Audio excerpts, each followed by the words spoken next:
DNA as scientists embark on this next wave of genetic research.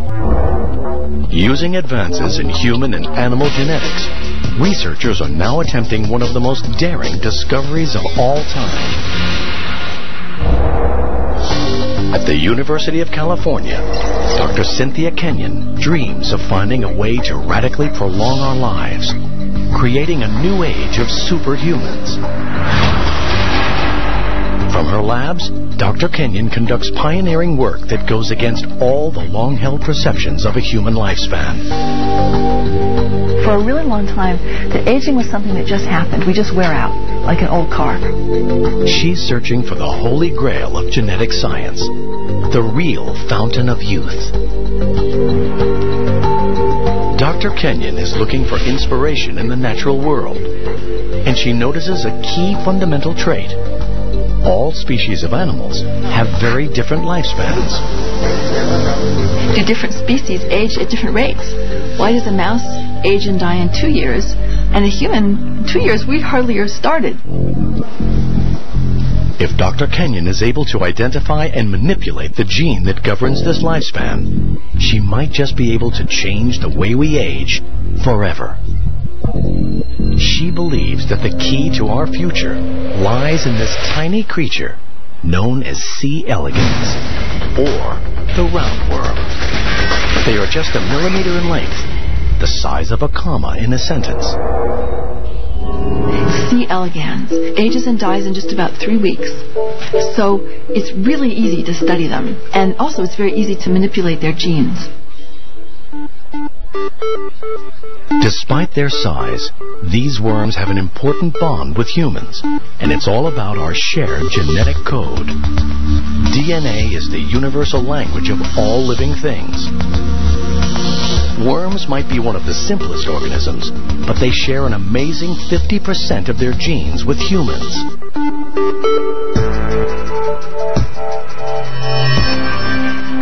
Dr. Kenyon and her team start to experiment, randomly changing different genes within the worms to see if they can increase their lifespans.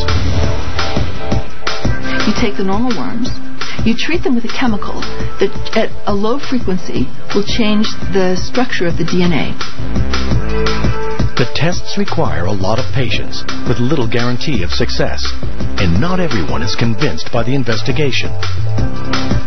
A lot of people didn't think that it would work. Pretty much the whole world thought that aging just happened. And so it was very hard to get anybody to come to the lab to do the experiment. But she isn't your average scientist. Fired up by the chance to prove her detractors wrong, Dr. Kenyon and her team start lab tests on worms.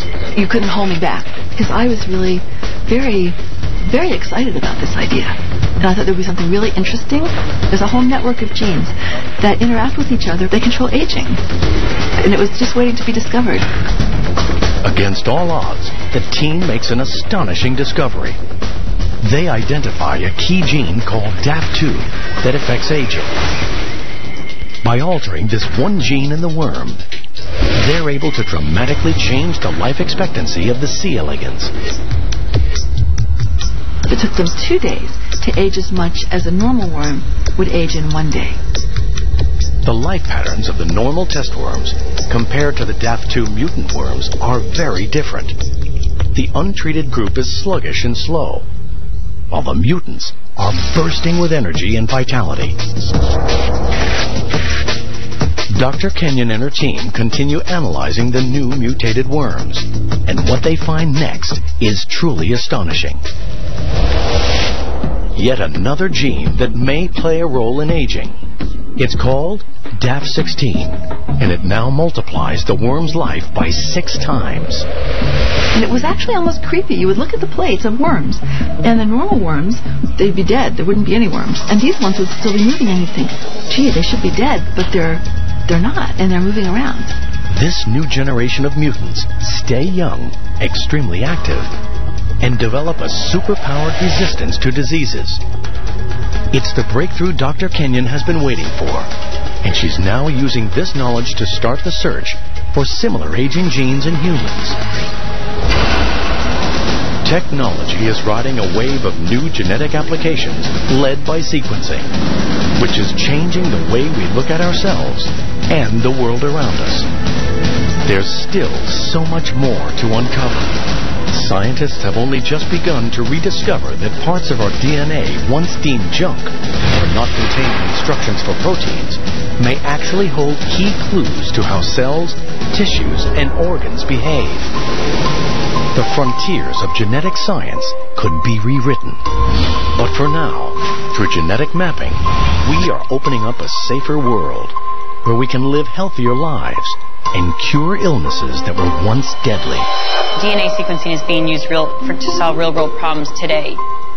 As we map out our future, we are now discovering genes do not govern our fate. The future is DNA.